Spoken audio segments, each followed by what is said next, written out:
Hello, today I'm here with Tom, a jazz pianist and artist, and he's just released his first debut album, Budlier. How are you feeling? Congratulations, it's so exciting. I'm feeling pretty good, thank you very much. Good. Can you tell us a bit about Budlier and what it means and the meaning behind the album? Yeah, so Budlier, you probably know this, but it's a shrub that grows in a lot of like really ugly places, and particularly in Manchester where I used to live.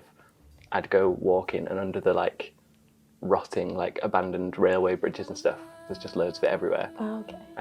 But it's a really beautiful, like vivid purple in all these like grey, horrible, ugly spaces. In Manchester. In Manchester. Not that Manchester's ugly, but there are bits. So that's where you got the inspiration for the name of the album? Yeah, and I was like thinking a lot about, I guess like resilience is a big theme of the album, and that Budlier was definitely a part of thinking about that, because it literally like bursts through cracks in concrete and stuff, and it's like really strong and can just grow anywhere. And do you feel like that's a metaphor for your album? Like that's how it came about? I think so. I think it's like I was writing music and thinking about that at the same time. Okay. And then it all kind of ended up meeting. Happening together. So can you just tell me about your journey and how you got into music and how you're here today doing what you are? So I was lucky to have a piano in the house growing up. So I started playing that when I was really young, and just like messing around and writing little songs with my brothers and that kind of thing. And then went to a weird piano teacher called Stella, who would just put the radio on and we'd like play along to that. And we'd draw pictures and play improvisations based on like how we felt about these pictures that we'd drawn. And then I started going to my local music centre and playing music with other people for the first time, which I think is what really made me want to do it more in my life, because I feel like a lot of musicians have that thing of being like the weird kid at school, and then doing something like a band where you like find lots of other weird kids who want to do music. So I did that kind of my whole childhood, and then when I decided that I wanted to pursue it more and maybe do it as a job, I decided to go to music college, which turned out to be the wrong decision for me, I think, but I'm kind of glad that I'm still glad that I went, but it was not a good time there. And then it's just kind of I guess you met all the people that you're sort of working with still today there, even though like the course or whatever didn't. Was it the course that didn't work out, or? The course, the like culture of the course was really bad, and the culture, I think a lot of the culture of like jazz music in the UK has some big issues to tackle with like misogyny and homophobia, and like there's a lot of stuff. It's like a very toxic like masculinity kind of culture. So I mean, I've only had the experience of the one that I went to really, but it's definitely something that I've like spoken to a lot of other musicians about and connected with them about. And it goes beyond the universities as well. It's like there is like people who play jazz seriously in the UK, like what that means has become something very that like looks a certain way and feels a certain way, which I think there's pockets of that in all the universities and in all of the cities and all the scenes and stuff, and there's also lots of pockets of really beautiful positive things, but yeah, there's like I think there's a general like cultural problem that needs a lot of addressing. Yeah. How do you think it can be addressed? By leaving? By leaving? Yeah. Going against? I mean, I think there's a lot of... It's weird because as a teacher, I spend a lot of time with young people who are so positive, and there's like, I can't ever imagine them being part of that thing. And I would like to think that's because the world is getting better and people are getting nicer, and kids are growing up in a world with a bit more empathy and understanding. Because I think as a lot of musicians, you sort of leave school and you get told like you have to go to conservatoire to be able to sort of pursue it and have a career in it. But can you sort of say about how you don't have to do that at all? And like you're a perfect example of someone who has left and then is now still doing it? I think it's weird, especially with like jazz and pop music, where those musics don't, like classical music, I guess, has always been tied to like institutions, and conservatoires have like always been embedded in that thing. Whereas jazz and pop music, all the people that we look up to, that wasn't their experience of music for the most part. That's not where the music came from. And it's become culturally, like you say, like you sort of, a lot of musicians are told that's what you have to do. But actually, like most of my heroes, that wasn't how they learned music. They learned by playing with people and being in like community spaces where people played together and taught each other. I think the like financial side of that makes it really difficult now, because it's so hard to make money as a musician when so many gigs are like, there's like a barrier where it's almost like you're seen as more legitimate if you've gone to a conservatoire, and then you can get the gigs where you get paid. But yeah, I think it's definitely like, there's so many people out there who didn't go to university, didn't go to conservatoire, who are making a living doing music and doing amazing things, that it's like, and I think it's like, that's the nicest version of learning how to make music.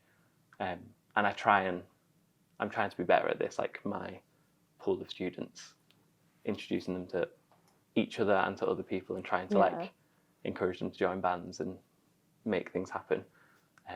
Because I feel like that's what I did growing up a lot of, was like meeting up with friends and playing music with them, and away from the context of a teacher telling us what's good and bad, just like exploring stuff. Yeah, because saying like, oh, it's good, it's bad, is like going back to that thing of that wouldn't get you a very good grade, but like whereas it's not really it's not the best way to look at music, when it should just be like what it is. But it's also like finding like the equipment and the space for people to sort of get together if you're not in a school environment, which is obviously where you might have more of that sort of view of like the linear progress in music. So I guess it's really difficult to find like equipment and space, basically. Yeah, and I think there's more and more people who are trying to make it happen, but with the like arts funding crisis, there's less and less like genuinely accessible free community spaces where people of like different ages can meet people and make music with them. Can you tell us a little bit about the last few weeks since you've released your new album?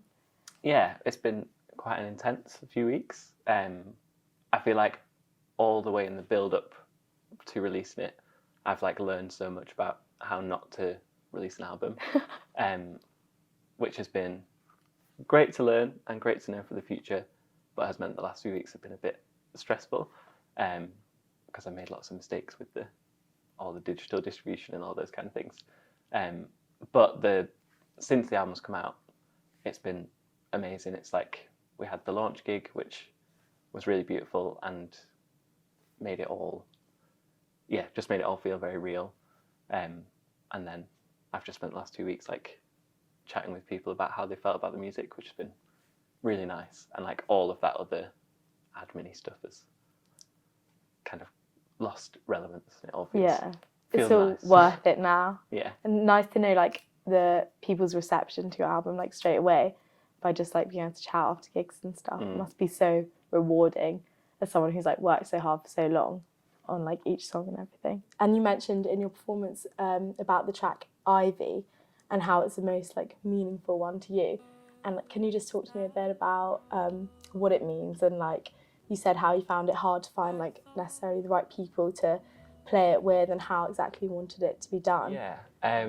So I think like a lot of people, I often don't write music like with a super specific meaning in mind. It like comes from a feeling and then sort of starts to mean something more explicit. And with that song, I kind of wrote it and I knew, well, I didn't write the words, I wrote the melody and the chords, and I knew that it felt really important to me, but I didn't really know why or what it was. And then when I was putting the album together, I sent a few songs out to different lyricists, and just sent like general themes of the album and all my music to them. and then Hannah Pawson, who's a great like folk singer-songwriter. Her music's under Fritillaries. She just sent back these like really beautiful words that sort of captured one of the themes which I'd discussed in my stuff that I was sending out to songwriters about like feeling empty and then feeling something and being really, really grateful to feel something, even if that thing is bad. Like bad. Yeah. It's just like you've been like dull and flat for a long time, and then you're just grateful to have like feeling again. And she just sent back these like beautiful words that really captured that feeling for me. And then because it was so meaningful, I was like playing it with different musicians, and as musicians do, people were like, oh, I think it'd sound really cool if I did this, or like putting in lots of ideas, but nothing quite felt like it captured how important that song was. Yeah. So I really like sat with it for a long time, played it with loads of different people. People input like little ideas which worked a little bit, and then other things which didn't work so much. And then over time, it just like developed like that. And then eventually it ended up with me like in the studio having a bit of a meltdown, being like, sometimes it's gotta happen. Yeah. And everyone, I think I was lucky to be amongst people who were like receptive to that, to just me just being like, okay, this is like really literally what the song's about, please can we all like sit for 10 minutes and like talk about that, think about that before we play it again. Yeah. And then pretty much immediately after that, it kind of came out. That's what we did. That's so beautiful. It takes something, I can't believe how long it sometimes takes to like process a song. And because you're in part of a quintet, aren't you? And it's like, if everyone, especially because of jazz, everyone's probably chucking in ideas and just like little riffs and stuff, and you're just like, no, I don't want it like that. And most of the time that's good. And yeah, that's what you do, yeah, but sometimes it's like... It's a great band. So like, where did you all meet each other, and how have you sort of stuck together now? I met Kai first years ago, Kai Trurancy, who's the drummer. We've been playing together for about 8 years, and I met him just before he started uni on a gig with someone else that went to the same uni as us. And he's been the person that I've played like the most music with over the years, I think. And he's just like a really special person, and I've basically like never really booked other drummers, although he wasn't on the gig on Friday. I was gonna say I didn't think I met him. But and then Lucy Ann, who's the vocalist on the album and on the gig, she also lives in Birmingham. She's a little bit younger, so I'd moved away from Birmingham before she started there. But as soon as she moved to Birmingham, I was getting messages from people being like, you would love this singer, like you need to play with this singer. Oh, wow. And the same actually with the bass player, Josh Vadavelu. Yeah, people were just like, you and Josh would really get on. You should meet up and play. So that was kind of like, they were like given to me, basically, those people. That's so nice, like how you met, like everyone just recommended it to you. Yeah, and then I did a tour last year where I played with like lots of different musicians, and was just trying to find the right. They were all amazing musicians and all had like really great ideas, but I think so much of like wanting to be in a band with people is like personality based. So I really wanted to find people who like spend more time with them and like find people who would understand what the music was about and what I was about. And yeah, especially because it's so personal to you, and like it's got like a much deeper meaning than just maybe another, like just a pop song or whatever. It's got so much more to it, more depth. So I want to ask, what's your favourite track on the album? That's a hard question. It's too hard. I think my favourite, the like least complicated favourite track on the album is Bad Dogs Barking and Other Things I'm Not Afraid Of. Yeah. Which is a setting of a Maya Angelou poem called Life Doesn't Frighten Me. Because I just already loved that poem, just being about like being fearless as a kid, or like putting on a fearless front to just get through things. And then I was like so inspired by that song took like 10 minutes to write, basically. Really? Because I was just like trying to do that thing of just being like, oh, I'm not going to overthink Doesn't it. matter, like, whatever.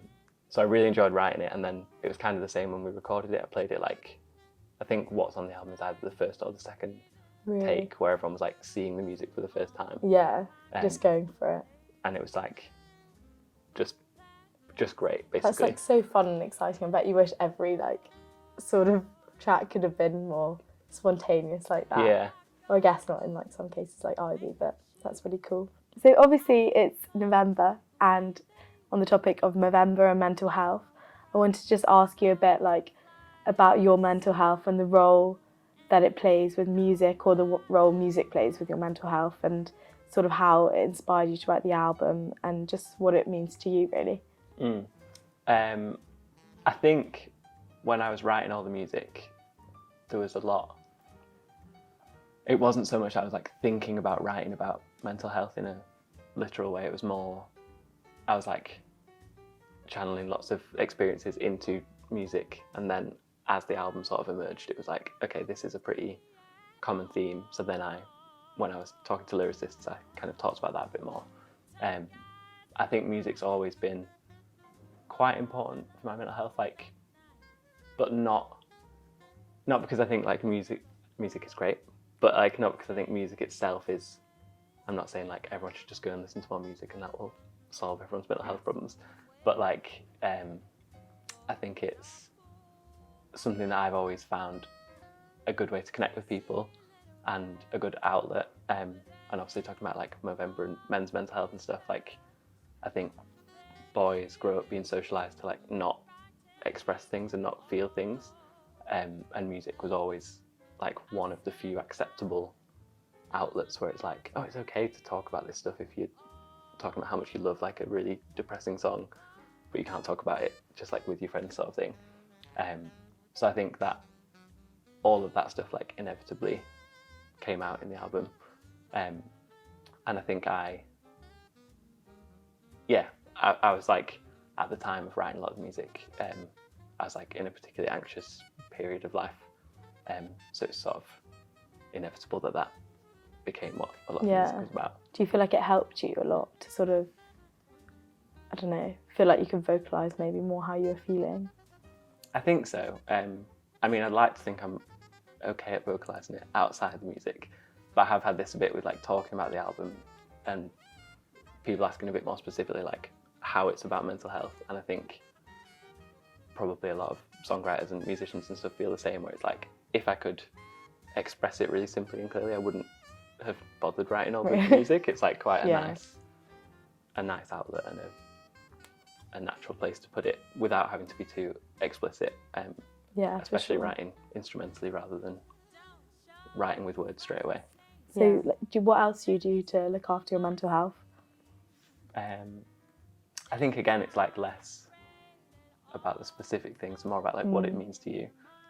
Like the thing that I struggle with mostly is anxiety and just being like constantly in my head, and the things that sort of get me out of that are like climbing and hiking and things like that. But again, I don't think the answer to people like, oh, everyone should go climbing. But for me, that's like a thing that it's like one of the few times when, well, playing music and climbing and hiking are basically the only times where I like really feel like calm. So I think that's a big thing. And then, I mean, I've done some like online CBT stuff, which I think is not for everyone, but does really help me with my anxiety. So sort of keeping on top of that and being aware of like when things are bubbling up and like tackling it a bit more directly. I think it's like kind of ironic that when you're hiking, climbing, you feel like the most calm, when it's like could potentially be quite dangerous. Do you have any sort of words of advice or wisdom for aspiring musicians who are just starting out? I hope so, because my main job is being a teacher, so I feel like it would be bad if I had nothing good.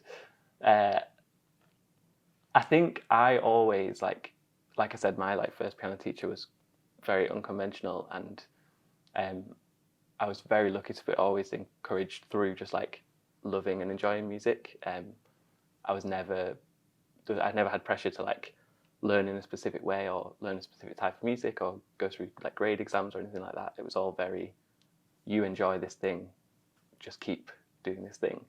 And I think that's something like a lot of my students struggle with, where they maybe are like technically really proficient on their instruments, but there's like a disconnect with why they're doing it and what they actually want to say. So I think like viewing it more as just like something you love doing and that's why you do it, and it's okay to like not, for progress not to be linear. You don't always need to be like, I play this instrument so I'm getting better at this instrument. It might be I'm at this point on my instrument, but I actually at the moment am more inspired by visual art or poetry, and I'm going to like do that for a bit, and then when I go back to writing music, hopefully that will have fed into it and inspire you. Yeah, I think that's so interesting, because I think for so many people who play or like go to university and study, like it has been a complete process of like grade 1, grade 2, grade 3, like perform here, perform there, and it's all like totally linear. And then to look at it like for a more holistic view, it's probably so much more beneficial. And I think a lot of people like I know who study music and do it so much end up like sort of hating it, when it's like it is their passion and that's why they're studying it. But when you're taking like a view on it, like, why am I doing this? Like, not specifically to get that like distinction or whatever, it's probably keeps you in it for longer. It's probably why you're still doing it today and like just released your first album and everything like that. So it's really cool. But yeah, so you're a piano teacher then? Yeah, you do that a lot? Yeah, teach like private piano and also musicianship and improvisation classes and stuff. Cool. I definitely prefer that to, I used to like make my living as a musician and like doing gigs, but I found it like really complicated with this. I guess the same thing of like, why are you doing it? Like when it was how I made a living, it was super complex all the time. Like, why am I doing this gig? Like, do I actually like this? Do I want to do it, or am I just doing it because I have to make money to pay rent? Whereas now I've kind of got teaching, which feels like a really positive and good thing to do anyway, and kind of gives me my income. And then I only do music when I want to. When and you if love I feel it. like, oh, I'm like not really into it this month, and I don't want to practice, and I don't want to play, and I don't want to do gigs, I can just do that, and that's fine. Which is it's not like essential for living, which is that's really good. That's great. And what are your like future plans? What's ahead for you? I guess like immediate musical future plans. Me and a great singer and writer in Manchester called Nicola Smith are recording a duo like live album next month. That's cool. As a bit of a, we've both done a lot of like this album for me has been like a big process and lots of like emotion and thought and like crafting it in different ways. And she's had similar projects as well. But often me and her just like meet up and play songs that we really like. So we decided that would be like a nice outlet to just be like, let's just book a gig and film it and put it out as an album. That's great. And then also I've been writing a bit in Leeds with a producer called Xanthi, and we've been making very different music. Like I haven't yet played the piano when we've been writing, and it's been very like, we've both been singing and really sort of writing poetry together. I'm not a good singer, but I'm happy to do some like backing vocals. Like that. So that's been, that's like, feels like maybe a future plan at some point. But That's those are so the only cool. two things really. We'll look out for it. So what artists have like really inspired you when you were growing up? Who did you mainly listen to, and how has that like made you the musician that you are today? Weirdly, growing up I wasn't that much of like a listener to music. I was very much like playing it and not that. I didn't spend that much time listening because I always wanted to play and write and stuff. I felt the first band I remember like actually really getting into was Noah and the Whale, which I don't listen to anymore, but I still feel very positive about.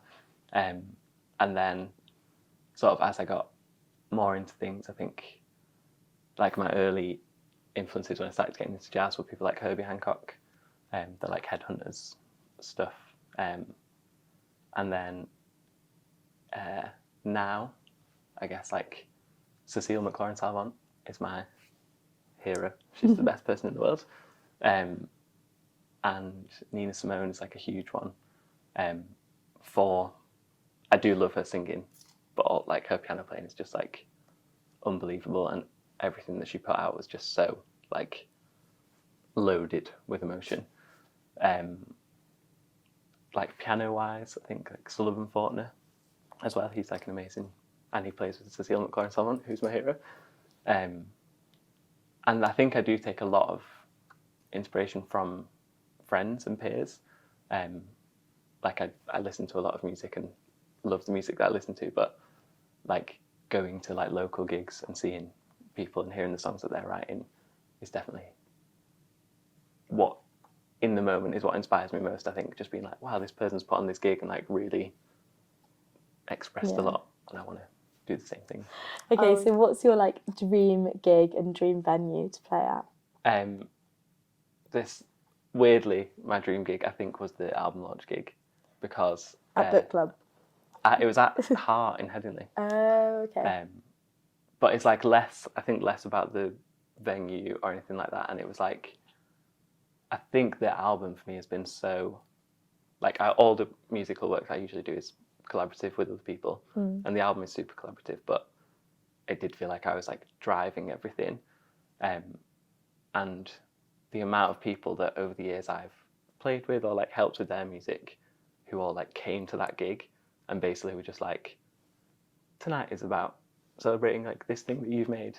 That was like so special, and seeing friends from different phases of my life all coming together, and we all just like sat in a room and played some nice music, and then we had a jam afterwards, so everyone got up and played, and yeah, I think like I'm on a high from it, but that was like my dream gig in a way, because it's just there's like so much love in the room. I hate that I've just said that. Yeah. But no, it's good. It's good. It means something. It's like not superficial, like you were saying, just doing it to like pay rent and try and get by. It's like actually means something. You put all your like work and effort into the album, and then to have everyone who you've known the whole way through be there, it's really special. And I think there's a lot of like music industry stuff that's very like numbers based, like how big is the venue that you want to play and how many streams have you got. And what I've felt about that gig and the album reception so far has been like, I don't care about any of that stuff. It's like a small number of people have listened to it, a small number of people came to that gig, but I've been able to like talk to them all about how they felt about the music and how much it's meant to them. And that, in terms of like the dream career thing, I feel like I'm always more interested in like a small group of people really appreciating something rather than lots of people hearing it once. That kind of thing. And sort of like understanding it and hearing it from you, like actually what it means, and like, yeah, it's really good. It's great. Thank you so much, Tom, for joining us today. I just want to ask, where can we get your CD and your album and your music? So whether you get it on physical copies or streaming or whatever, it's all under one link at tomharrismusic.com, and there's like links to the music videos and stuff there as well. And on social media, I'm on Instagram and YouTube and Facebook-ish, and I think my handle on all of those is Tom Harris is a common name. Okay, perfect. Thank you so much. And thank you everyone for listening and watching, and definitely catch the live stream of Tom's concert on Friday. It will be on our YouTube. You can find it on our website, the University of Leeds International Concert Series. And yeah, this has been Behind the Mic.